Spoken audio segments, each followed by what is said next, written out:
arsitek politiknya ini, Ya. jadi arsitek politiknya inilah yang memikirkan apa yang harus dilakukan sehingga pasangan nomor 2 ini jadi.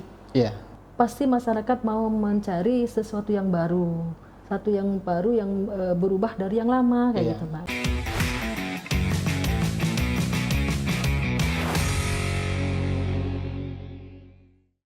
Assalamualaikum warahmatullahi wabarakatuh.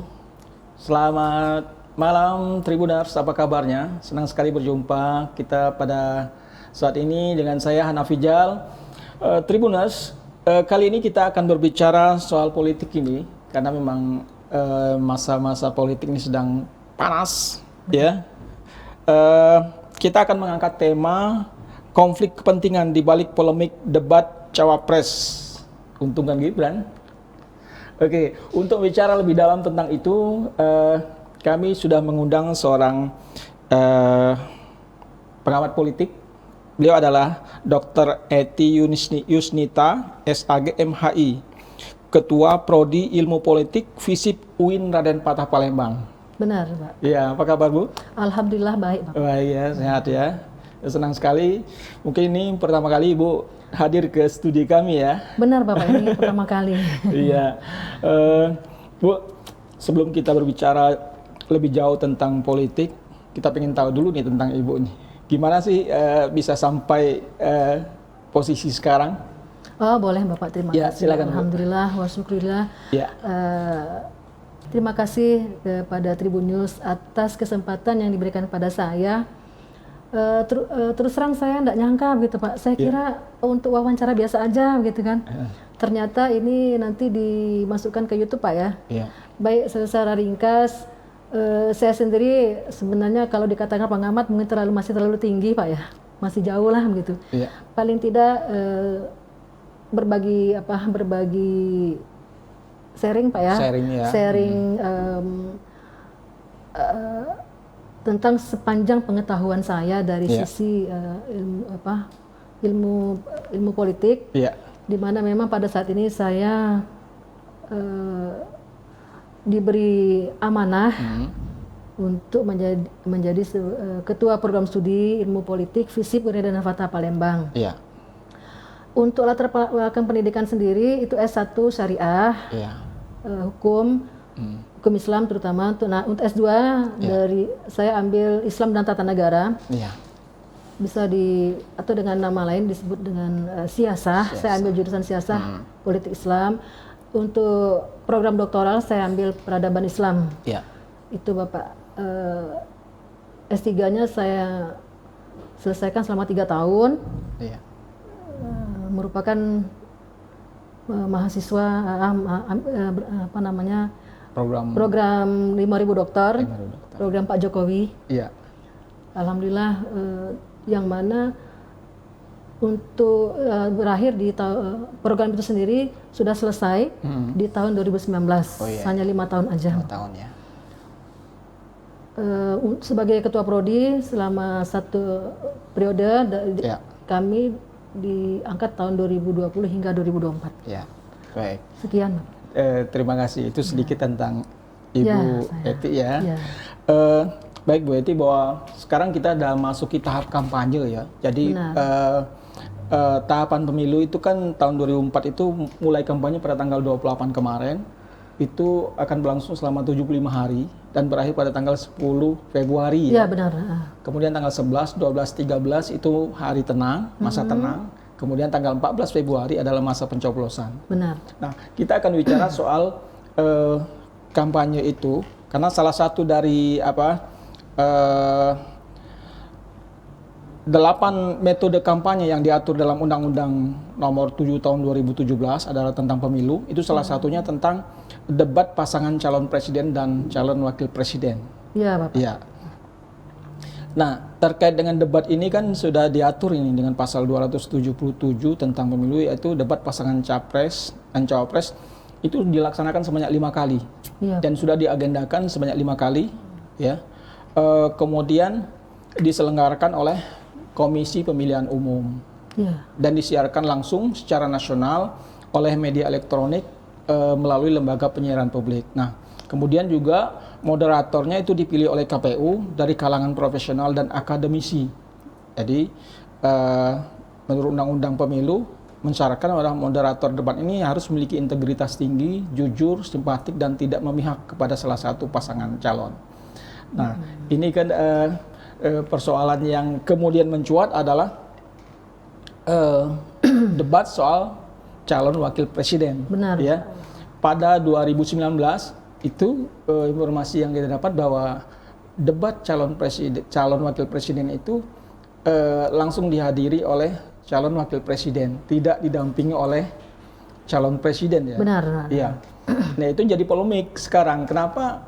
Karena ada pihak-pihak yang menilai bahwa ini adalah ada kepentingan, ada konflik kepentingan pihak-pihak tertentu sehingga format debat calon wakil presiden itu berubah.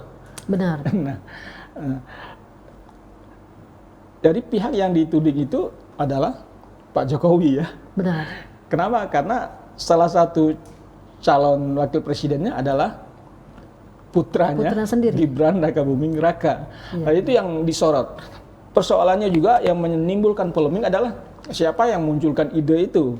Itu juga menjadi polemik kemudian di masyarakat. Karena ketika pertemuan antara KPU dan tim pemenangan pasangan capres-cawapres itu diusulkan di situ bahwa dalam debat cawapres itu didampingi oleh capresnya.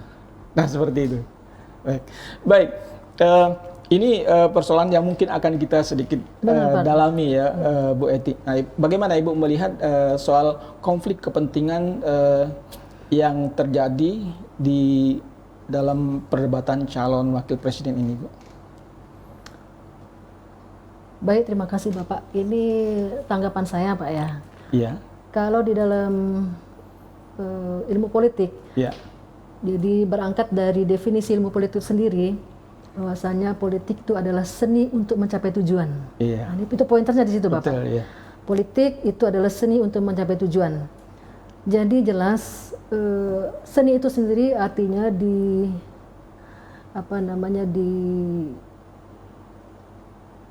terjemahkan begini, bagaimana seseorang itu akan melakukan segala daya upaya untuk mencapai tujuannya. Iya. Untuk mencapai tujuannya, di mana dalam hal ini kan kita sudah jelas Pak nih tahu kenapa hal ini dimunculkan.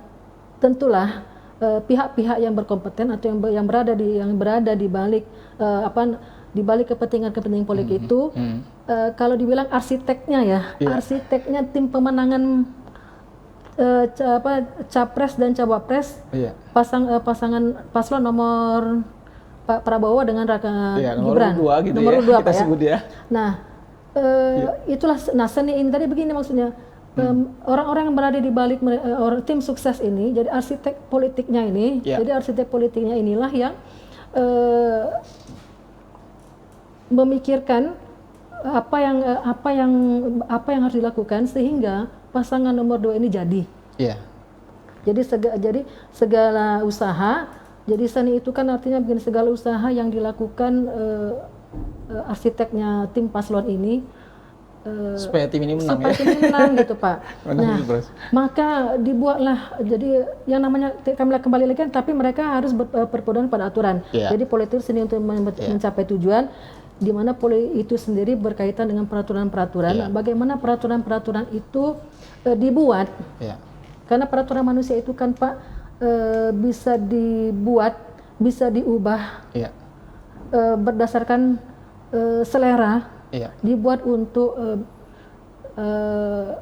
pada saat kapan atau siapa yang sedang berkuasa sekarang. Ya artinya memang jelas bahwa perubahan format yang menjadi polemik bahwa debat calon wakil presiden itu semula tidak didampingi oleh calon presiden.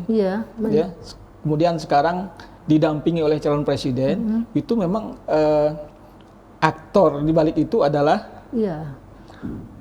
penguasa. Iya benar begitu. Bapak. Iyalah kalau bisa dibiarkan begitu Pak. Siapa yang berkuasa sekarang maka aturan-aturan yang dibuat itu juga untuk melanggengkan kekuasaannya. Iya. Jadi bagaimana caranya? Tapi tentu saja dengan cara yang dengan jalan yang dilegalkan, kan begitu, Iya. Pak, Artinya kaitannya. keputusan dari KPU gitu kan, Bu, ya. Nah, jadi segala cara itu untuk mencapai tujuan akhirnya kan, Pak, Iya, begitu. iya. Nah, tujuan akhirnya itu kan kita bisa menyimpulkan sendiri. Pokoknya harus jadi deh gitu. Iya. Nah, itu aja, Pak. Iya. Tapi Jadi sebenarnya menurut Ibu sih, kenapa sih aktor intelektual gitu misalnya ya, atau arsitek dari apa tim suksesnya itu. tim ini menyarankan agar debat cawapres itu didampingi oleh calon presiden? Apa alasannya? Nah, di sini, Pak, ya. Artinya di satu sisi kalau saya lihat, Iya. kalau saya boleh berpendapat, Iya. di situ sebenarnya ada rasa apa ya? Ada rasa kalau boleh dibilang, kalau bahasa kitanya ketidakpercayaan diri gitu. Kurang pede ya? Iya, kurang pede. Kurang pede ya? Kurang pedenya begini, Bapak. Pasti kan berkaitan dengan elektabilitas. Iya. Ini kan kaitannya dengan elektabilitas masyarakat, melihat siapa nih calon presiden dan calon wakilnya. Karena kan satu paket, Pak, itu. Iya, satu paket. Jadi kan tidak terlepas, Pak, siapa nih. Tidak bisa orang hanya melihat pasangan capresnya saja tanpa melihat siapa cawapresnya. Iya. Kenapa? Karena dalam debat nanti kan penyampaian visi misi, itu mereka kan harus sejalan, Bapak. Iya, seiring sejalan, seia sekata. Iya. Bagaimana calon presiden dengan cawapresnya harus saling mendukung. Iya. Jadi kalau dikiaskan seperti kami di Prodi, Pak, saya ketua program studi dengan sekdes program studi, dengan sekpro saya. Jadi kami berpasangan. Itu memang harus satu visi, Pak, visi dan misi dalam menentukan, dalam memajukan prodi program studi. Nah, apalagi dalam dalam ruang lingkup yang luas. Ini kan sudah dalam tataran negara. Jadi bagaimana nanti visi dan misi dari capres dan cawapres itu harus benar-benar konsisten, seiring sejalan, terarah. Demi untuk memajukan NKRI. Iya. Nah, maksud saya begini, Bu. Jadi kenapa cawapresnya Prabowo ini kurang pede? Kita sebut Gibran itu kurang pede. Kenapa, Bu?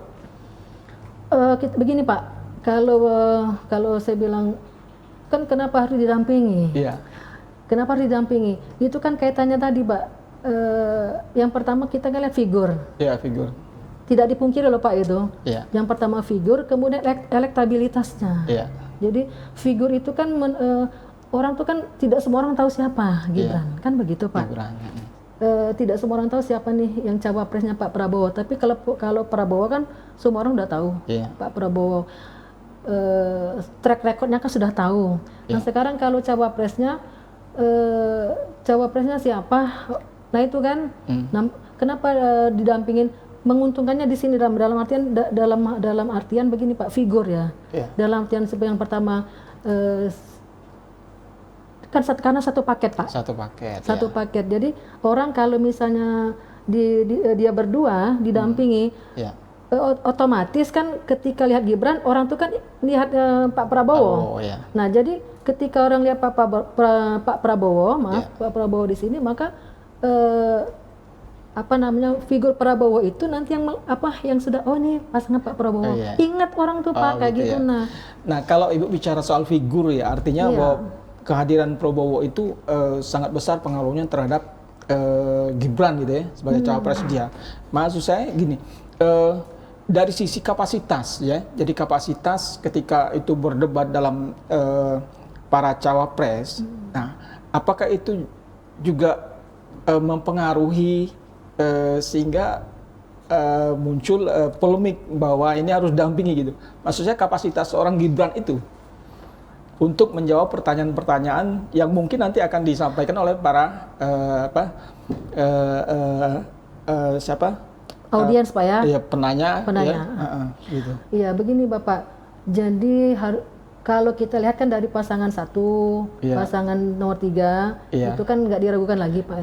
Karena memang pengalaman ya. Iya, jam kalau bisa dibilang kan jam terbangnya juga. Jam terbangnya sudah tinggi, sudah banyak, dan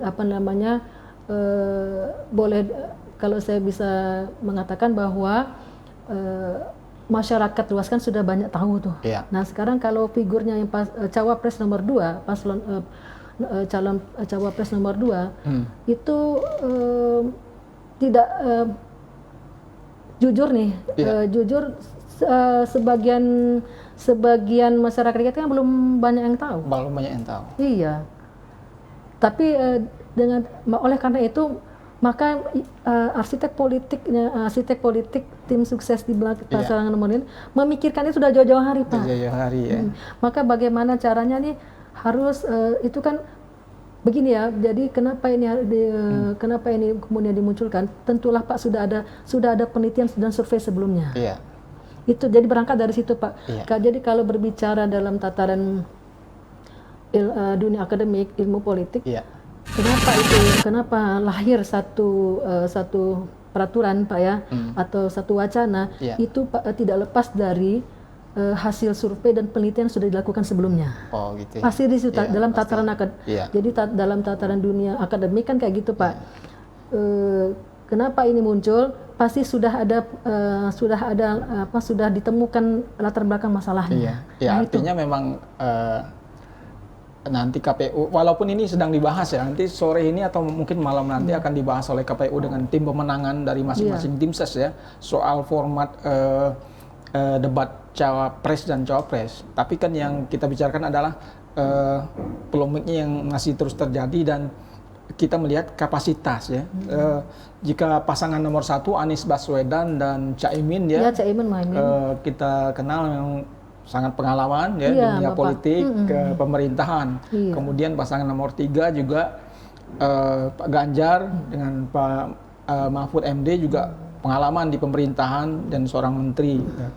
Nah artinya ketika kita bandingkan dengan pasangan nomor 2 Pak Prabowo ya memang punya pengalaman, bahkan dia 4 kali ya bersaing untuk mendapatkan posisi jabatan di presiden itu, gagal kan. Ini adalah yang kelima ya kalau nggak salah ya. Sementara wakilnya Gibran itu baru punya pengalaman sebagai wali kota Solo 2 tahun dia. Dan usianya juga baru 36 tahun. Ini juga ada polemik kemarin soal keputusan MK yang memutuskan soal masa usia jabatan wakil presiden ya. Jadi ada urutannya ke sana. Ya itu. Jadi kan udah lihat Pak, kalau kita lihat aturan dari alur Pak ya, alur ceritanya kan. Alur ceritanya dari A sampai Z itu kan begitu Pak. Memang sudah dirancang sedemikian rupa Bapak itu. Jadi nah itulah seni tadi. Kalau misalnya nanti terbentur dengan masalah ini maka jawabannya B. Kalau terbentur masalah A jawabannya B. Terbentur B nanti ada C. Nah itulah namanya seni tadi Pak. Jadi seni untuk mencapai tujuan itu. Nah disitulah makna politik di sini. Jadi bagaimana orang-orang yang mengarsiteki begitu ya, yang merekayasa, yang yang turut serta bagaimana nih pasangan ini harus jadi. Itu kan sudah kelihatan Pak. Sudah kelihatan. Jadi sudah dipikirkan matang-matang bagaimana hingga dia nanti mencapai posisi puncak menjadi wakil presiden kita. Jadi memenangkan pemilu kan juga. Jadi memenangkan pemilu di tahun 2024 nanti. Udah kelihatan kok Pak alurnya itu. Kalau Ibu melihat ya, ini kan namanya debat calon presiden dan calon wakil presiden itu kan akan ditonton masyarakat Indonesia. Benar, Pak. Ya karena disiarkan secara langsung.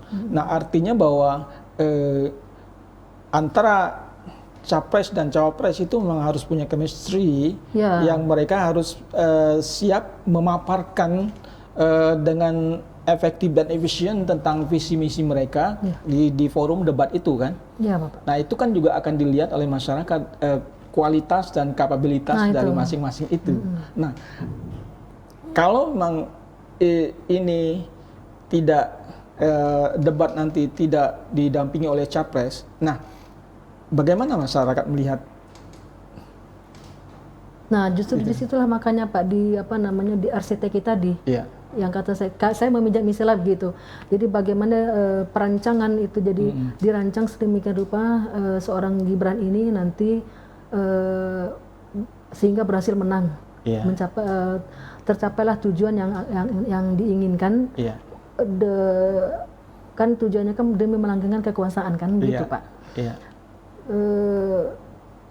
Cuman begini Pak ya, kita juga tidak boleh menafikan satu sisi. Seorang Gibran itu kenapa memang harus didampingi? Di satu sisi berdasarkan hasil pemikiran yang mendalam.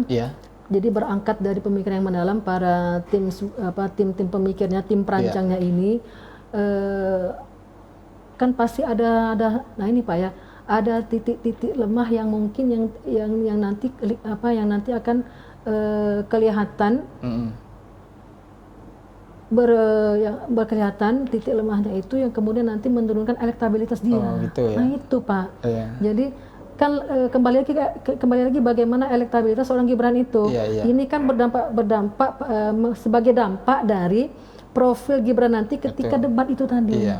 Jadi itu nggak mudah loh Pak, ketika debat di hadapan masyarakat luas, masyarakat umum.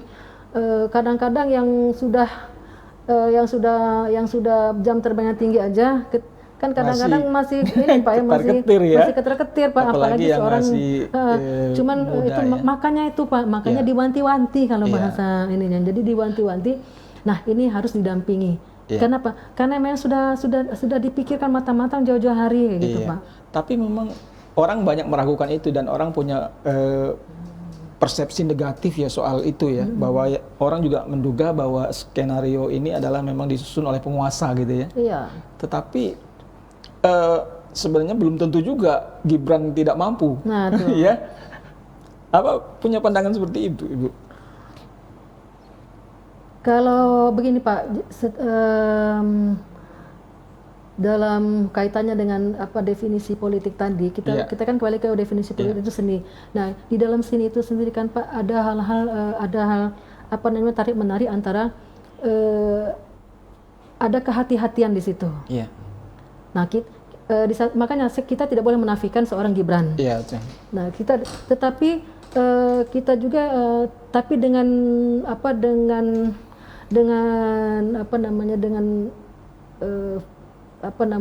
orang kan sekarang sudah bisa hati-hatinya begini Pak. Bagaimana kalau nanti terjadi A? Nah, ini loh solusinya. Nah, kayak gitu Pak. Kalau saya melihatnya begitu.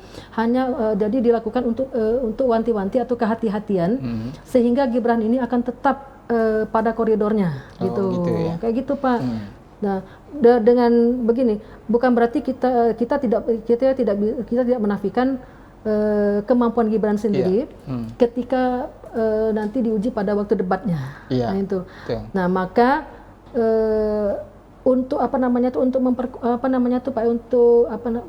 memfilter hal-hal yang tidak diinginkan, nah itu maka dikeluarkanlah peraturan itu tadi, sehingga apa yang dicita-citakan itu akan tetap terwujud kayak gitu. Ya, termasuklah kemarin kan Gibran juga viral ya gara-gara pernyataan dia soal di depan para ibu-ibu, emak-emak soal upaya meningkatkan gizi ibu hamil ya. Dia salah nyebut ya. Nah itu Pak. Asam sulfat katanya.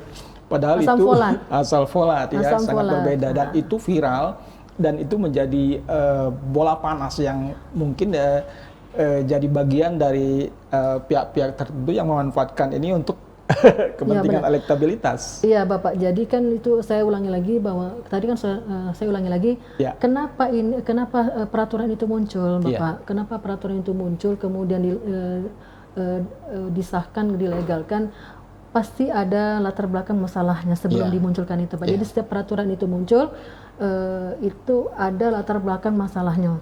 Maka latar belakang itulah sudah dipikirkan matang-matang. Ini loh solusinya. Nah itu, jadi kan berdasarkan hasil penelitian mendalam dan survei tentunya Pak. Ini Gibran ini tentu saja itu kan orang-orang terdekat dia Pak itu. Orang-orang terdekat beliau, terdekat dia yang memahami dan tahu Pak. Nah itu kan yang memahami dan tahu bagaimana sih sesungguhnya Gibran ini. Iya. Nah itu berangkat dari situ Pak. Iya. Maka setiap peraturan yang keluar itu pasti ada latar belakang masalahnya. Betul. Nah itu Pak. Iya, setuju. Jadi, nah untuk menjawab Iya. masalah itu sendiri. Iya. Jadi kalau dalam itu Pak ya, setiap peraturan yang keluar itu pasti ada latar belakang masalahnya. Iya, betul.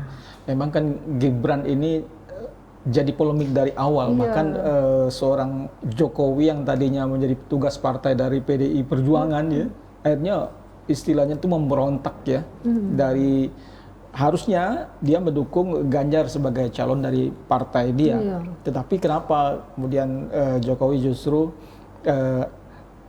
memberikan kesempatan kepada anaknya untuk berkompetisi ya dalam capres sebagai wakil Prabowo gitu kan. Nah inilah yang artinya kemudian juga menimbulkan konflik hubungan yang tidak baik antara Jokowi dengan PDI Perjuangan atau dengan Jokowi dengan Megawati karena adanya konflik-konflik kepentingan itu ya. Artinya memang sudah disetting dari awal itu Pak, ya, seperti itu. Dan sudah diwanti-wanti Bapak. Iya. Bagaimana yang seharusnya kan Prabowo dengan umur yang seharusnya tidak bisa, akhirnya kan bisa. Iya. Bagaimana juga umur yang masih muda ternyata bisa. Nah, Gitu jadi memang sudah dirancang sedemikian rupa Bapak itu oleh orang-orang terdekat yang saat ini begitu. Orang-orang jadi tim arsitekturnya, tim arsitek politik arsitek itu memang sudah sudah bisa merancang semua segala sesuatu yang bisa dirancang, Pak. Iya. Yang namanya peraturan manusia itu, Pak, bisa diubah-ubah. Bisa diamandemen.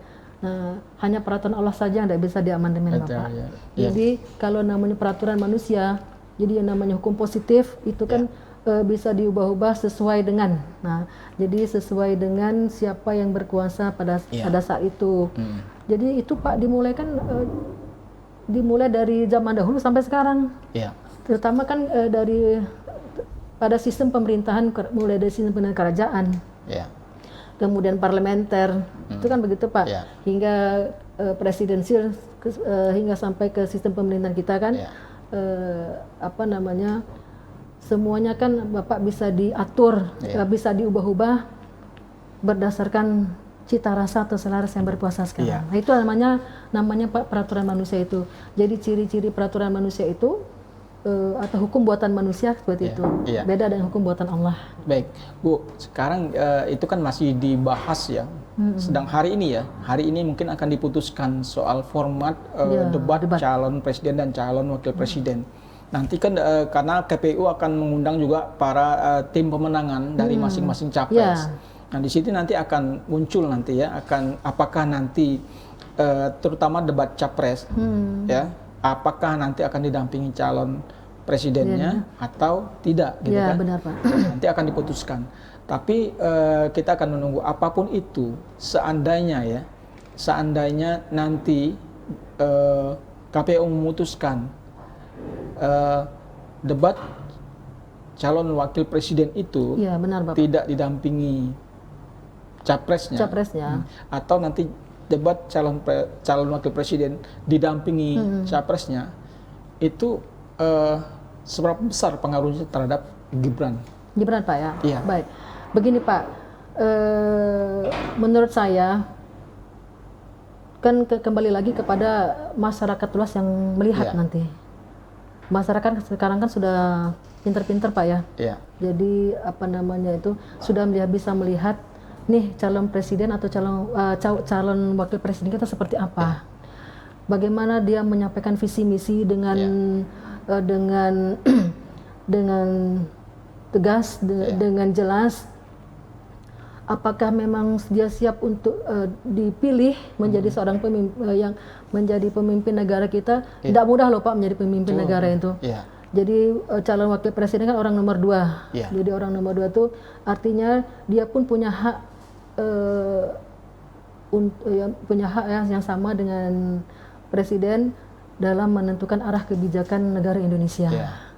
Nah, kalau menurut saya nanti walau apapun nanti keputusannya Pak, Iya. yang kata orang yang sebagian besar mengatakan itu menguntungkan Gibran, atau sebagian lagi nanti katanya yang didampingi maupun dia tidak didampingi, kembali lagi kepada masyarakat yang melihat. Iya. Bagaimana masyarakat, apakah dalam ini masyarakat cerdaskah dalam melihat siapa nih calon pemimpin kita. Iya. Kalau memang dari situ ada masyarakat kita cerdas nanti melihat apakah ini yang harus kita pilih. Iya, iya. Nah, itu Pak. Jadi kembali lagi ke masyarakat. Tentu saja kan kriteria menjadi seorang pemimpin sudah banyak, sudah kita ketahui semua Pak ya. Jadi pemimpin itu ada kriteria tertentu yang memang berhak untuk dipilih oleh masyarakat yang cerdas terutama Pak. Masyarakat yang cerdas, yang berintegritas tinggi, yang kan kalau yang dikaitkan dengan track recordnya. Bagaimana sepak terjang seorang Gibran ini, bagaimana sepak terjang politik ya seorang Gibran. Nah itu kan nanti kelihatan di debat itu Pak.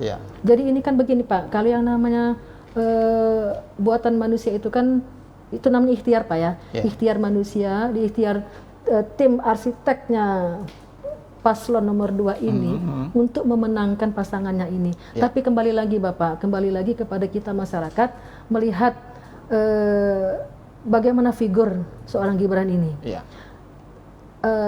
Tanpa atau dengan capresnya. Itu Pak, kembali lagi ke situ. Kita bisa melihat, maukah kita memilih pemimpin yang sesuai dengan kriteria-kriteria yang tentu saja kriteria itu kan bukan berdasarkan data suka atau tidak suka Bapak. Suka atau tidak suka, tapi berdasarkan pada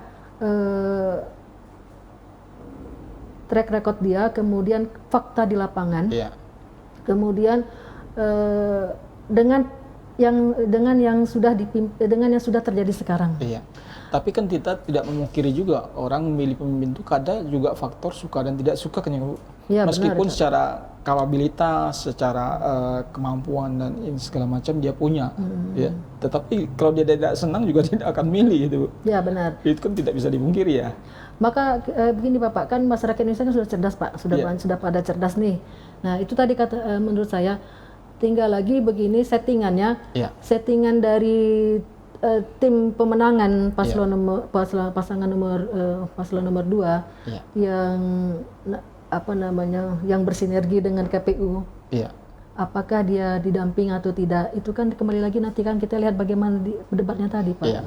Debat pada waktu debat capres dan cawapresnya. Bagaimana masyarakat akan melihat Gibran itu sendiri. Nah itu Pak. Menurut saya yang jadi sorotan itu Gibrannya. Gibran ya memang ya. Gibrannya Pak. Gibran. Jadi memang ini dari awal sudah jadi perdebatan ya. Tapi Bu, jika kita melihat sosok calon wakil presiden, kalau calon presidennya mungkin sudah oke lah ya, Anies Baswedan, Prabowo Subianto pengalamannya, kemudian Ganjar Pranowo ya kan. Dari wakil presiden Muhaimin Iskandar, dia seorang politisi, sudah lama sebagai ketua partai di daerah Jawa Timur, dia mungkin kuat juga mungkin ya.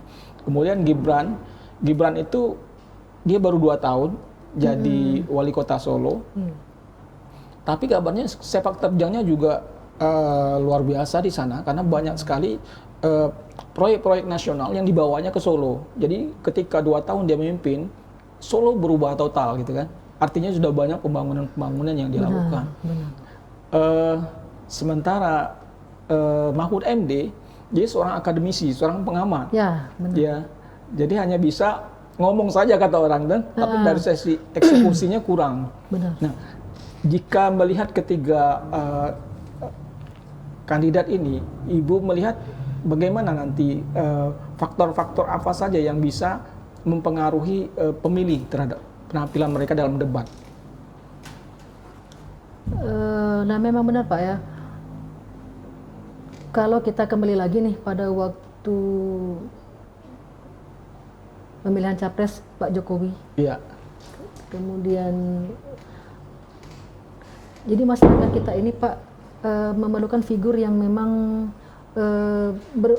figur yang tidak hanya banyak melemparkan wacana-wacana, tapi juga yang dibutuhkan masyarakat itu adalah pemimpin yang berbeda, berbeda dari yang sebelumnya ya. Nah, gitu itu Pak. Jadi kan memang pada dasarnya manusia itu kan makhluk sosial Pak ya. Jadi manusia sosial itu menginginkan sesuatu yang manusia sosial artinya manusia yang dinamis Pak. Artinya selalu pemikiran melihat sesuatu itu adalah ada satu perubahan. Perubahan tentu saja yang berbeda Bapak. Berbeda dari yang sebelumnya. Nah, jadi kalau cenderung memilih figur yang berbeda dari yang figur yang sebelumnya. Nah, dan tentu saja figur ini memang mau tidak mau Pak, yang masih tetap kalau saya lihat itu masyarakat itu masih membutuhkan ini loh hasil yang diinginkan oleh masyarakat itu. Masyarakat itu pengennya apa ini nih, begitu. Jadi tidak hanya sekedar melempar wacana-wacana saja. Begini Pak, kenapa? Masyarakat kan karena sudah serba di zaman digital ini kan sudah bisa dilihat Pak track record seseorang itu. Kenapa? Karena jejak rekam digital itu kan tidak hilang Pak. Iya kan Pak? Dan tidak berbohong ya. Dan tidak bisa bohong Pak. Walaupun kan dan dari situ masyarakat kan bisa menilai. Kalau dulu oke lah Pak, sebelum era digital ini kan masih semuanya bisa dibohong-bohongi kan kayak gitu Pak. Tapi ketika orang sudah melihat rekam jejak digitalnya, nah di situ Pak yang sangat mempengaruhi elektabilitas seorang calon pemimpin itu tidak bisa Pak, tidak bisa. Bagaimana seorang calon presiden itu menanggapi isu-isu kekinian, isu-isu kontemporer yang menyentuh, yang menyentuh sisi kemanusiaan. Itu kan Pak, bagaimana itu kan bisa turun jadi elektabilitas seseorang walau hebatnya dia ketika bersentuhan dengan sisi hal-hal yang sensitif, misalnya seperti kemarin isu tentang Palestina kan begitu. Nah, orang itu kan melihat Pak bagaimana nih tanggapan tanggapan para calon presiden cawapres kita. Nah itu di situ kan ada semua terrekam Pak. Bagaimana tanggap, apakah biasa-biasa saja. Tetapi masyarakat kan apa yang dibutuhkan masyarakat, apa yang diinginkan masyarakat, maka calon presiden itu apakah sudah sesuai dengan cita rasa masyarakat itu sendiri. Jadi menurut saya Pak, maka seorang calon presiden maupun cawapres itu harus memang lebih banyak harus merakyat begitu Pak ya, lebih banyak apa nih yang diinginkan rakyat saya itu begitu. Belusukan lah bahasanya gitu. Nah itu Pak, kenapa Pak Jokowi bisa menang? Itu tadi karena dia berbeda dari calon yang lain, calon sebelumnya. Kenapa beliau bisa menang kan begitu. Nah hal itulah Bapak yang diamati oleh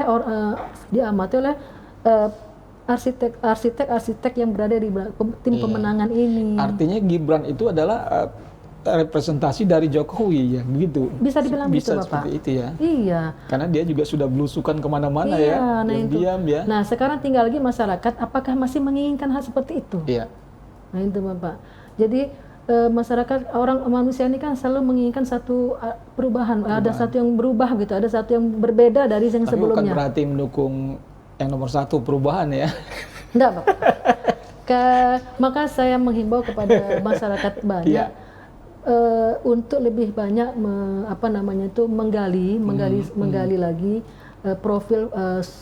profil calon presiden kita, presiden mau cawapres, rekam jejaknya. Nah dari situ kan kelihatan Bapak, Ya kalau istilahnya dari yang kita nggak tahu, jadi tahu bisa aja melalui media sosial kan sudah kelihatan di situ. Jadi memilih seorang pemimpin itu memang benar kata Bapak tadi. Jadi tidak hanya tidak hanya menomorsatukan rasa suka atau tidak suka, tetapi harus dibarengi juga Pak dengan fakta di lapangan. Jadi fakta di lapangan itu yang nanti bisa kita lihat. Kenapa? Karena siapa yang kita pilih sekarang itu juga akan berimbas ke masa yang berikutnya. Paling tidak 5 tahun ke depan. 5 tahun ke depan. Jadi semakin banyak kita menggali sumber Iya. data, profil profil capres maupun cawapres, itu kita akan bisa melihat, Iya. oh dia ini seperti apa, kan bisa langsung Iya. diklik aja Pak, ini melalui rekam jejaknya kan begitu. Masyarakat awam pun bisa Pak, masyarakat awam sekalipun ketika mendapatkan informasi atau sumber data, ya, tapi kan sumber data ini juga sumber data yang terpercaya tentunya Bapak. Jadi tidak hanya sumber data yang hoax sifatnya kan begitu. Sumber data ini pun begini maksudnya Pak. Jadi paling tidak rekam jejak digital dari para capres maupun cawapres kita itu bisa diakses oleh masyarakat luas. Iya. Baik Bu, kita pengen tahu juga melalui debat ini ya, kalau menurut Ibu seberapa besar dampaknya debat cawapres terutama dampaknya terhadap elektabilitas pada capres itu? Ya, nanti kan kita akan melihat kan, karena ini debatnya akan 5 kali digelar oleh KPU. Iya. Nah, seberapa besar efeknya terhadap kemenangan calon presiden dari pasangan tersebut? Sangat besar Bapak itu. Iya. Jadi kenapa diadakannya debat ini? Jadi kan masyarakat bisa melihat sejauh mana figur seorang capres atau cawapres kita yang akan kita pilih. Jadi kan kelihatan Pak, sebanyak 5 kali itu konsistenkah dia dalam setiap debat itu? Sebab begini, jadi kita kembali kepada karakter. Jadi, nah di situ teruji karakter calon presiden dan ketiga cawapres itu akan dilihat oleh masyarakat luas, teruji. Kan selama 5 kali debat itu, konsistenkah mereka dengan visi misi yang akan disampaikan kepada masyarakat luas? Adakah unsur-unsur kebohongan di situ? Kan kelihatan nanti Pak itu. Itu kan bisa ditonton langsung. Kenapa? Memang sangat berpengaruh. Oh ini loh bagaimana integritas seorang pemimpin itu, bagaimana kecerdasan Pak ya. Jadi kecerdasan emosional maupun kecerdasan intelektualnya. Jadi dua. Jadi kita akan lihat bagaimana kecerdasan emosional, kecerdasan intelektualnya selama 5 kali debat itu. Didampingi atau tidak didampingi kan kelihatan Pak. Jadi kalau menurut saya itu dikembalikan lagi kepada nanti masyarakat menilai kecerdasan emosional maupun kecerdasan intelektual dari 3 pasangan capres dan cawapres ini menyampaikan visi dan misi bahwasanya saya ini dipilih, saya ini bahwasanya memang siap untuk dipilih menjadi seorang seorang presiden dan wakil presiden nantinya. Gitu Pak. Ini loh ada kebaruan sendiri nanti kelihatan Pak. Jadi pastikan orang itu kan melihat apa sih yang mau ditawarkan kan begitu. Apa yang mau ditawarkan yang ditawarkan dari ketiga calon presiden ini. Kenapa? Ada satu perubahan di situ nanti. Perubahan dari yang lama ke yang baru, yang akan datang kan begitu Pak. Kalau kan caknya masih yang lama itulah. Pasti kan orang enggan Pak begitu. Kenapa? Jadi pasti masyarakat mau mencari sesuatu yang baru, yang berubah dari yang lama kayak gitu Pak. Pasti berubah ke lebih baik. Lebih gitu baik ya. Pak. Kalau nanti sama kan makanya berdasarkan dari rekam jejak digital masing-masing 3 capres dan cawapres ini. Artinya. Itu Pak ya. Baik. Itu sangat berefek sekali Bapak. Baik, kita nanti akan masih menunggu ya apapun nanti keputusan dari KPU bersama tim pemenangan ketiga calon presiden dan calon wakil presiden.